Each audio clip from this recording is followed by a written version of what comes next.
Hey guys, it's a nice little trick that I learned what baking soda and water does to your connectors when they're built up with corrosion. Look at that.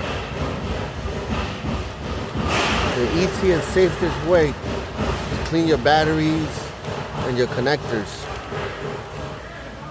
Alright? Baking soda and water and a metal brush will get everything off. Save you a couple bucks, and then you're going to want to apply